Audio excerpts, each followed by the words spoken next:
अगर आपको पता चले फुर्सत की सलाह में सबसे पहले बात किताबों की और किताबों से भी पहले बात पत्रिका की। ये इंडिया टुडे हिंदी का नया अंक है। पूरे स्वैग के साथ अल्लू अर्जुन नज़र आ रहे हैं। कमाल के एक्टर हैं, इनका बढ़िया सा इंटरव्यू है और बहुत डिटेलिंग भी है। फिल्में कैसी सिलेक्ट करते हैं, कौन सी फिल्म को कैसे अप्रोच किया, इनके दादाजी ने किस तरह के रोल किए थे। समझ रहे हैं आप, खानदानी पेशा है। पिताजी प्रोड्यूसर, इनके जीजा चिरंजीवी, आपने उनकी भी फिल्में देखी होंगी, और क्या क्या और आगे करने वाले हैं।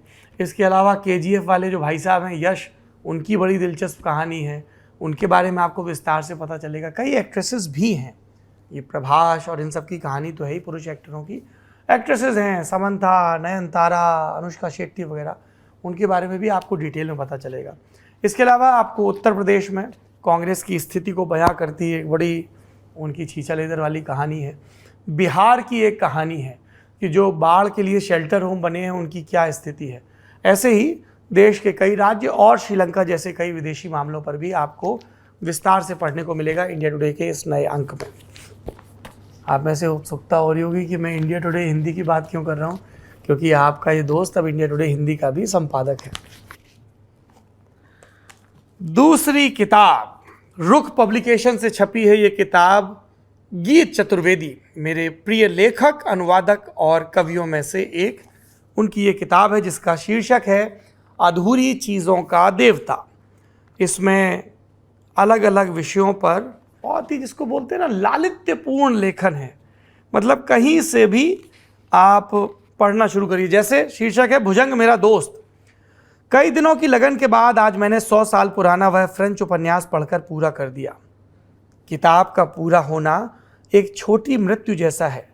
जीवन से ज़्यादा बहरूपिया मृत्यु होती है।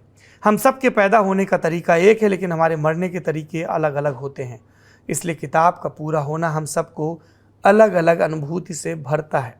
मेरा मन अक्सर दुख की एक चादर ओढ़ लेता है। सोचता हूँ किस बात का दुख होता है। किताब के पूरा होने का दुख, अपने बचे रह जाने का दुख, जिन चरित्रों से मैंने एक मैत्री कर ली उनके पीछे छूट जाने का दुख, कथा का दुख, या कहीं मेरे भीतर सोए अपने दुख जिन्हें किताब जगा देती है। एक बहुत छोटा सा अंश है, पर आपको अंदाज़ा लग गया होगा कि इसमें किस तरह का आत्मीयता से भरे आत्मपरक कथन भी हैं, व्याख्याएं भी हैं, प्रकरण भी हैं। ऑल राइट, तीसरा recommendation, Sri Lanka the new country. ये किताब है, हापर कॉलिंस से छपी है ये किताब, और इसे लिखा है पद्मा राव सुंदर जी ने। पद्मा राव सुंदर जी को आप देख और सुन सकते हैं इस हफ्ते की मास्टर क्लास में। श्रीलंका में हम भारतीयों की नए सिरे से दिलचस्पी पैदा हुई है और उस दिलचस्पी को आगे ले जाएगी ये किताब। मास्टर क्लास भी ज़रूर देखिएगा, दुनियादारी का ख़ास एपिसोड जिसमें प्रभाकरण के इंटरव्यू से जुड़े कई प्रसंग, श्रीलंका के कई प्रसंग, राजपक्सा जी, जिसको हम राजपक्षे बोलते हैं, सही उच्चारण है राजपक्सा, उस परिवार से जुड़े हुए कई प्रसंग आपको मिलेंगे। और चीनियों ने जिस बंदरगाह पर कब्जा कर लिया उसका आंखों देखा हाल भी मिलेगा। और किताब में तो डिटेल्स हैं ही काफ़ी सारे। चौथी किताब, ये हमारी एक दोस्त हैं चंद्राली, उन्होंने हमारे जन्मदिन पर हमको तोहफे में दी थी। अब इसके पढ़ने का नंबर आ रहा है। इसका शीर्षक है food path, cuisine along the Grand Trunk Road from Kabul to Kolkata. अभी आपने देखा था पिछले सेगमेंट में भोजन का जिक्र आते ही हमारा क्या हाल हुआ था, तो उसी हाल को आगे बढ़ाएंगे। इसे पुष्पेश पंत और हुमा मोहसिन ने लिखा है। हुमा मोहसिन पाकिस्तान से हैं, पुष्पेश पंत हिंदुस्तान के बहुत ही नामवर पाक कला विशेषज्ञ भी हैं और अंतर्राष्ट्रीय संबंधों के जानकार भी हैं, JNU में प्रोफेसर भी रहे हैं। और सिर्फ इसमें भोजन के बारे में नहीं बताया गया है, उसको पकाने की विधि भी बताई गई है। मेरे सामने हरीसा और निहारी और तमाम तस्वीरें खुली हुई हैं, सुंदर तस्वीरें भी हैं, है ना। देख के खुश हो रहे हैं, देखिए इतनी सुंदर सुंदर तस्वीरें। अमृतसरी कुलचा बनाने का तरीका है, इस वीकेंड पर एक आध डिश पक्का से ट्राई की जाएगी। ये अगली किताब है, ये रूपा पब्लिकेशन से छपी किताब है। इसका टाइटल है महाराजा राजेंद्र नारायण सिंह देव, अ मैन अमंग प्रिंसेस। इसे पवित्र मोहन नायक और VR सिंह ने लिखा हुआ है। अब आपने एक जगह सुनी होगी बलनगीर, ओडिशा में ये जगह है। और पटना एक रियासत थी ओडिशा में जिसका ये केंद्र था। वहाँ के ये राजा साहब थे, पैदा तो किसी दूसरे राजवंश में हुए थे, फिर गोद लिए गए थे।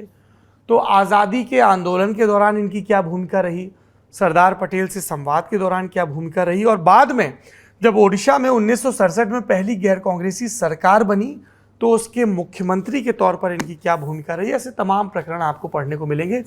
इनका परिवार अभी भी राजनीति में सक्रिय है। कलकेश सिंहदेव का आपने नाम सुना होगा, वो इन्हीं के परिवार से आते हैं, इन्हीं के वंशज हैं। तो आपको तो पता है कि हमारी राजनीतिक आख्यानों में कितनी दिलचस्पी रहती है, तो इस किताब को भी पढ़ने का इरादा है। अब आप कमेंट बॉक्स में कहेंगे बीजू पटनायक पर किस्सा कब सुनाओगे, और मैं कहूँगा जल्द सुनाऊंगा। आखिरी किताब प्रतिनिधि कविताएं राजकमल से छपी हैं। बद्री नारायण समाजशास्त्री हैं, कवि भी हैं। बद्री नारायण बोलते ही मुझे इनकी प्रेम पत्र कविता याद आती है। अब इनका ये नया कविता संग्रह आया है जो कि इनकी कई पुरानी जो अलग अलग संग्रह में छपी कविताएं हैं उनका संकलन है। इसमें कई कविताएं ऐसी भी हैं जो पहले के किसी संकलन में नहीं आई थी।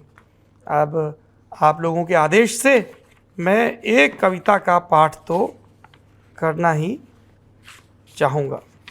वहाँ से सब घूर रहे हैं हमको, क्योंकि जो और दूसरे शोज़ हैं ना उनका समय हो गया है, पर हमको पता है कि हाँ ये सुना देते हैं भाई साहब। इरशाद है, बोलिए। हाँ आवाज़ आ रही है। शीर्षक है छोटे छोटे लोगों की छोटी छोटी कविताएं। छोटे छोटे लोगों की छोटी छोटी कविताएं छोटी छोटी जगहों में रहती हैं, सीख भर छेदों, चींटी के बिलों, भुरकी व खोडरों में भी लय बन बहती रहती हैं। किसी को खबर तक नहीं, महाजनों के महाआख्यानों के बिल्कुल बगल में टूटे फूटे शब्दों में बनती हैं, छंद मात्रा अलंकारों से हीन, जीती हैं लयों में ससरती हुई छोटे छोटे लोगों की छोटी छोटी कविताएं। कविताएं हेला छिपी रंगरेजों की, प्रजा की, रंग की, भुक्कड़ों और दुक्खड़ों की अनंत कविताएं, जिन्हें कोई लिखे या ना लिखे, जिन्हें कोई पुरस्कार मिले ना मिले, अपनी पूरी ऐंठ में रहती हैं। मंदिर के रागों, देवी के कीर्तन, दरबारी मनोरंजन और कविता के महामहोत्सवों से बिल्कुल भिन्न रहती हैं। रोज रोज करती हुई चकनाचूर काल को अपनी झाड़ू, हथौड़ों व रंग बिरंगे सपनों से। छोटे छोटे लोगों की छोटी छोटी कविताएं छोटी छोटी जगहों में रहती हैं। किला हो, दुर्ग या राजमहल, महान स्थापत्यों में करती हुई छेद अपने लिए जगह से रचती हैं। स्वागत उनका होता नहीं, कहीं तोड़ती हुई कहीं फोड़ती हुई अपनी दुनिया रचती हैं। मंचों प्रपंचों में भले न दिखें, कई बार तो अस्फुट अभिव्यक्तियों में रहती हैं। कई बार आती हैं शब्दों में, कई बार शब्दों में आने से मना करती, प्रायः आए बाएं कोने अंतरे नारे किनारे ही रहती हैं। करघे में, रापी में, चाकों में, सुए में, कुएं में, अग्निवन में विचरती हैं, जुड़ती हुई आपस में महान गीतों को देती हुई मात। छोटे छोटे लोगों की छोटी छोटी कविताएं छोटी छोटी जगहों में रहती हैं। बद्री नारायण की ये प्रतिनिधि कविताएं पढ़ा करिए, करुणा आती है, आदमी बनने का हुनर आता है।